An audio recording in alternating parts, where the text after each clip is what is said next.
Hello guys, welcome or welcome back to Loggery. How are you all doing? Are you all excited for the day? तो NLSAT that is NLSIU Bangalore का 3 year law entrance exam आ गया है and last minute tips and tricks हम discuss करने वाले हैं इस video के अंदर. बहुत ही छोटी वीडियो होने वाली, जल्दी जल्दी से डिस्कस करेंगे. जो चीज़ें मैं चाहती हूँ आप दिमाग में अपने रखें and do like this channel, do subscribe to the channel because even when you are a student of NLSIU Bangalore हम आपकी बहुत हेल्प करेंगे. इस बार बहुत प्लान्स है लॉ स्टूडेंट्स के लिए, तो सब्सक्राइब जरूर कर लेना and also consider coming back and telling कि एग्जाम कैसा गया आपका.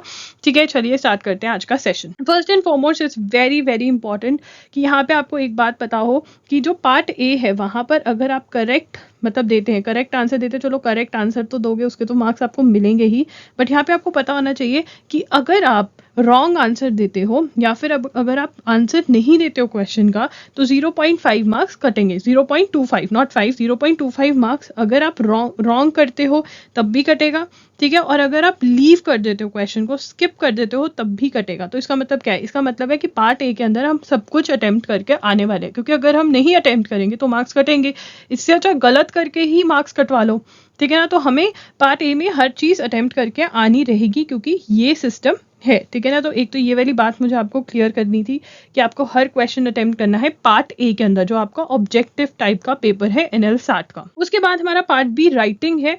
राइटिंग के अंदर कुछ पॉइंटर्स जो आपको पता होने चाहिए कि 6 क्वेश्चंस आएंगे आपके 10 मार्क्स ईच के, जो कि लीगल से रिलेटेड हो गए. यहाँ पे इन्होंने बहुत क्लियरली हमें कहा है prior knowledge of law is not expected. यहाँ पर ये क्या चाहते हैं जब हमारे पास राइटिंग का आ जाता है, तो देखिए यहाँ पर जो हमारे जहाँ पर हमें ऐसे राइटिंग आएगी करंट अफेयर से रिलेटेड, सबसे पहले तो इन्होंने कहा है 500 वर्ड्स का ही आपका ऐसे होना चाहिए. मतलब ज़्यादा डिटेल के अंदर हम डिटेल में आप जा सकते हैं बट ज़्यादा हमने वर्ड्स नहीं, ये नहीं शो करना कि अच्छा हम जितना कहो उतना लिख सकते हैं. नहीं, यहाँ पे ये क्रिस्प ऐसे चाहते हैं, मतलब जहाँ तक मतलब है वहीं तक लिखना और जो ये चाहते हैं वो ही लिखना. तो ये क्या चाहते हैं ये बहुत क्लियरली बता रहे हैं. ये कह रहे हैं नॉलेज ऑफ द इशू, आपको जो इशू जो भी आप पिक कर रहे हो करंट अफेयर्स का उसके बारे में पता होना चाहिए, वो आप दिखाओगे भी वहाँ पर लिखकर.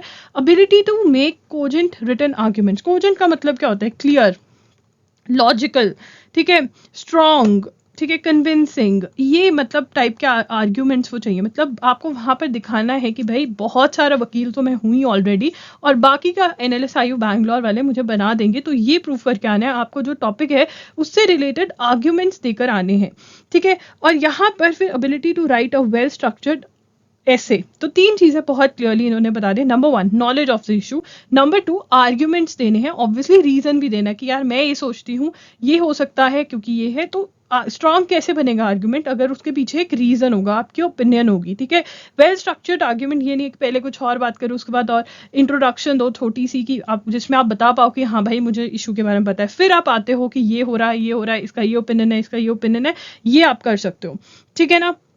उसके बाद नाउ यहाँ पर अगर हम उनके सैम्पल पेपर खोलते हैं, जो एक सैम्पल पेपर उन्होंने FAQs में दिया हुआ है, टुवर्ड्स दी एंड उन्होंने और बताया हुआ कि करंट अफेयर्स में क्या चाहते हैं वो. The breadth of knowledge displayed and the ability to integrate diverse strands of contemporary public debate. Contemporary मतलब प्रेजेंट, मतलब यहाँ पे लोग क्या कह रहे हैं. ठीक है, एक particular issue, for example same sex marriage. ठीक है, सेम सेक्स मैरिज के ऊपर कितने सारे इश्यूज हैं. मतलब ये तो सबसे इजी टॉपिक है. इजी टॉपिक क्यों है? क्योंकि इस पे इतना सब कुछ बोला जा रहा है ना, कितना सब कुछ बोला जा रहा है. अगर आपको इसकी नॉलेज है, ठीक है, प्रीस्ट और जो रिलीजियस कम्युनिटी है वो अलग बोल रही है. ठीक है, गवर्नमेंट अपना राग अलाप रही है. ठीक है, सुप्रीम कोर्ट अपना कह रहे हैं, जो LGBTQIA कम्युनिटी है वो अपना कह रही है. तो बहुत सारे पॉइंट ऑफ व्यूज हैं. ठीक है, सिमिलरली इलेक्शन कमिश्नर की अपॉइंटमेंट, ठीक है, उसके ऊपर कई लोग कहेंगे कि यार इन्होंने सही नहीं किया, कोई कहेगा हाँ सही किया है जो जजमेंट आई है. तो वो उसके ऊपर लोग क्या सोच रहे हैं, अगर आपने यहाँ पे एडिटोरियल्स पढ़े होंगे तो बहुत हेल्पफुल रहेगा. नहीं तो हर चीज़ के एटलीस्ट 2 ओपिनियंस तो होते ही हैं, कम से कम वो तो लिख कर आओगे. अगर उससे ज़्यादा भी आपको पता है तो for sure you have to indulge in those debates and tell them what you know. The willingness to engage with different points of view and display independent judgment. मतलब वो कह रहे हैं यहाँ पर तुम देख रहे हो, वो ये नहीं कह रहे हैं कि तुम एक साइड लो और पूरी अपनी साइड के साथ डटे रहो कि हाँ मेरा यही, मैं यही मानता हूँ. नहीं, वो कह रहे हैं कि जैसे एक एडवोकेट को कभी भी किसी साइड पे खड़ा होना पड़ सकता है। आपको क्या पता क्लाइंट आपको कहेगा फॉर आर्ग्यू करना है या अगेंस्ट करना है, आपको जिस चीज के लिए पैसे मिलेंगे आप उसके लिए आर्ग्यू करोगे।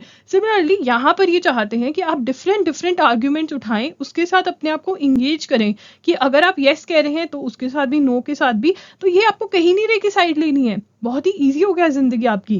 The ability to create well supported arguments leading to clear conclusions. ठीक है, यहाँ पे ये ओपिनियंस, आर्ग्यूमेंट्स, कंक्लूजन्स, ठीक है। The demonstration of creative response to difficult unresolved problems. अब यहाँ पे ये मैं हमेशा बोलती हूँ कि आपको बता जाते हैं कि अनरिजॉल्व प्रॉब्लम्स में से क्वेश्चंस आने के ज़्यादा चांसेस रहेंगे, क्योंकि ये चाहते हैं कि आप कैसे बताना, आप क्या बोलते हो कि इस प्रॉब्लम को कैसे सॉल्व किया जाना चाहिए, ठीक है ना, आप क्या सोचते हो, ये भी आप वहाँ पर लिख कर आओगे। तो ये सारी चीज़ें अपने दिमाग में रखनी है आपको, ये बहुत ज़रूरी है। आपको टॉपिक कैसे चूज करना है, how to choose the topic. देखिए, टॉपिक चूज करने से पहले सबसे पहले you have to make sure कि जो सा भी टॉपिक आपको आता है उसके बारे में ही आप जाएं।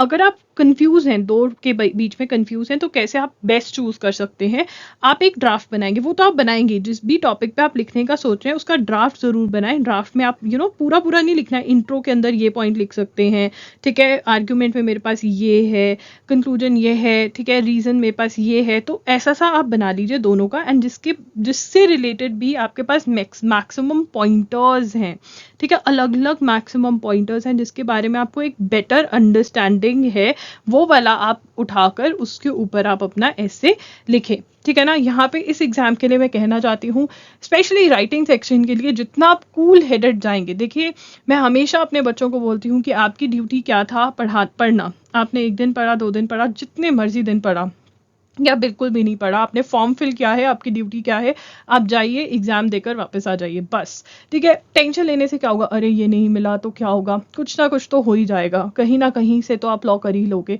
बट हाँ, अगर टेंशन में एग्जाम देकर आओगे तो एग्जाम जरूर खराब कर लोगे। तो एग्जाम मत खराब करना, आराम से, ये बहुत ही कॉमन सेंस वाला एग्जाम है। तो अगर आपने कुछ नहीं भी ज़्यादा पढ़ा, अगर कॉमन सेंस के बेसिस पे मज़े से एग्जाम देकर आओगे तो आपके चांसेस बढ़ जाएंगे एग्जाम क्लियर करने के, ठीक है। तो कॉमन सेंस बढ़ाकर जाना, कुछ ऐसा पी के जाना जिससे कॉमन सेंस बढ़ जाती है।